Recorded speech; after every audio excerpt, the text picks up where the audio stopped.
কোটি কোটি টাকা খেলা মেলাতে চলে যাচ্ছে, অথচ সরকার মালদার ভাঙন কবলিত এলাকার অসহায় মানুষজনের কথা ভাবছে না।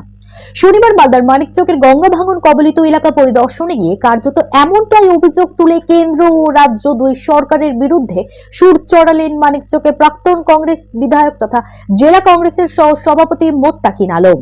এদিন তিনি মানিকচক, গঙ্গাঘাট এবং মানিকচকের নারায়ণপুরের গঙ্গা ভাঙন কবলিত এলাকায় পরিদর্শনে যান। সঙ্গে ছিলেন মানিকচক ব্লক কংগ্রেসের সভাপতি মতিউর রহমান সহ অন্যান্যরা। তারা সকলে মিলে দুটি এলাকার ভাঙন পরিস্থিতি ঘুরে দেখেন, ভাঙনে ক্ষতিগ্রস্ত অসহায় মানুষজনের সঙ্গেও কথা বলেন। এরপর মানিকচকের প্রাক্তন বিধায়ক মোত্তাকিন আলম সংবাদ মাধ্যমের মুখোমুখি হয়ে অভিযোগ করে বলেন, গঙ্গা ভাঙন প্রতিরোধে কেন্দ্র এবং রাজ্য দুই সরকারেরই কোনো পরিকল্পনা নেই। বালির বস্তা ফেলে ভাঙন প্রতিরোধের ব্যর্থ চেষ্টা করছে, আধুনিক টেকনোলজি ব্যবহার করছে না। সেই কারণেই দিনের পর দিন মানিকচকের বিস্তীর্ণ এলাকা গঙ্গা গর্ভে তলিয়ে যাচ্ছে। এই পরিস্থিতিতে তারা ভাঙন প্রতিরোধে কার্যকরী পদক্ষেপ গ্রহণ এবং ভাঙনে ক্ষতিগ্রস্তদের পুনর্বাসনের দাবি জানাচ্ছেন। কারণ খেলোয়াড়রা যখন খেলার মাঠে নামে না, তখন আত্মবিশ্বাস লাগে। এই রাজ্য সরকার বলুন আর কেন্দ্রীয় সরকার বলুন, এই দুই সরকারের আত্মবিশ্বাস হারিয়ে গেছে। তারা বলছে কিভাবে কাজ করব, টাকা নেই। এটা কথা হলো? আজকে মালদা মুর্শিদাবাদ যেভাবে বিলীন হয়ে যাচ্ছে, মানুষ অসহায় অবস্থায়, জমি জায়গা, বাড়ি ঘর, মন্দির মসজিদ সমস্ত কিছু আজকে চলে যাচ্ছে। সরকারের পরিকল্পনা থাকবে তো, কি পরিকল্পনা হচ্ছে আমরা জানতে চাই। কারণ এখন নতুন টেকনোলজির যুগ, তা টেকনোলজি ব্যবহার করছে না কেন এই সরকার? আজকে যেভাবে মানুষ মানে অসহায় হয়েছে, এই যে মানুষগুলো বাড়ি ঘর হারা হয়েছে, তারা থাকবে কোথায়? এদের তো পুনর্বাসনের দরকার আছে।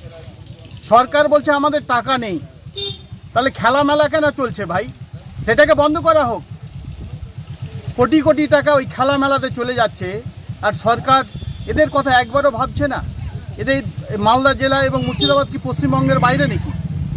কেন্দ্রীয় সরকারও তাই, তারা আজকে ভাবছে না এই মানুষগুলোর কথায়। মানুষগুলো অসহায়ের যে অবস্থায় আছে, আমরা বারবার করে দাবি করেছি সরকার পরিকল্পনা করুক। সরকার আগে মাঠে নামুক, দেখুক পরিস্থিতিটা।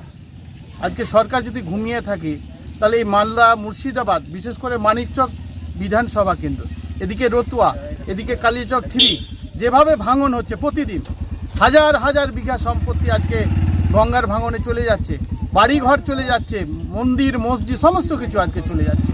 তাই আমরা দাবি করছি রাজ্য সরকার এবং কেন্দ্রীয় সরকারের কাছে, এই মানুষগুলোর পাশে দাঁড়ান এবং এই নদীর ভাঙন প্রতিরোধ করার একটা ব্যবস্থা করুন। এটা আমরা বারবার করে বলে আসছি, আজকেও আপনাদের মাধ্যমে বলছি। এবং তার কাজে যে আপনারা দেখছেন, একটু দেখান, এই যে বস্তার কাজ হচ্ছে এখানে, এই যে বোল্ডার পিচিং দালুবাবু যখন মিনিস্টার ছিলেন, তখন এই বোল্ডার পিচিংয়ের কাজ হয়েছে। এখন এই যে মাটি দিয়ে বস্তা নদীতে ফেলা হচ্ছে গঙ্গা ভাঙন রোধ করার জন্য, এটা কি সম্ভব?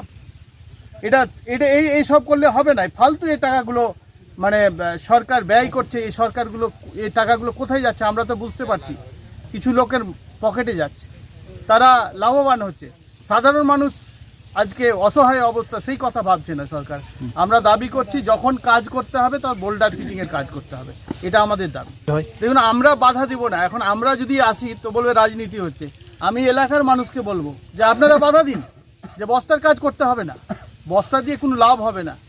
এলাকার মানুষ যারা অসহায় হয়েছে, যারা বাড়ি ঘর ছাড়া হয়েছে, তারাকে আমরা বলবো তারা বাধা দিন। তারা ভাবুন যে এই বস্তা দিয়ে কাজ করলে কোনো সুরাহা হবে না, প্রতিরোধ করা যাবে না, গঙ্গার ভাঙনকে প্রতিরোধ করা যাবে না। তাই বস্তার কাজ বাদ দিয়ে বোল্ডার পিচিং করুন। এবং সব থেকে বড় কথা হচ্ছে সরকারকে পরিকল্পনা করতে হবে যে কি হচ্ছে। আজকে দেখুন যে ওই পাশে চর যেভাবে উঠেছে, তো সেটাকে কাটার যদি ব্যবস্থা করতে হয় সেটা কাটতে হবে। এখন তো আমি আগেও বললাম যে টেকনোলজি, নতুন নতুন টেকনোলজি বেরিয়েছে, তো সেটা কেন ব্যবহার করছে না সরকার? সরকারকে তো ব্যবহার করা উচিত। এই মানুষগুলোকে বাঁচানো যাবে না? এটা মালদা মুর্শিদাবাদ বিলীন হয়ে যাচ্ছে, মানুষকে বাঁচানো যাবে না? এরা পরিকল্পনা করছে না। পরিকল্পনা করলে নিশ্চয়ই এই গঙ্গা ভাঙন প্রতিরোধ করা যেতে পারে। ব্যুরো রিপোর্ট, সংবাদ দৈনিক, সত্যের খোঁজে নির্ভয়ে।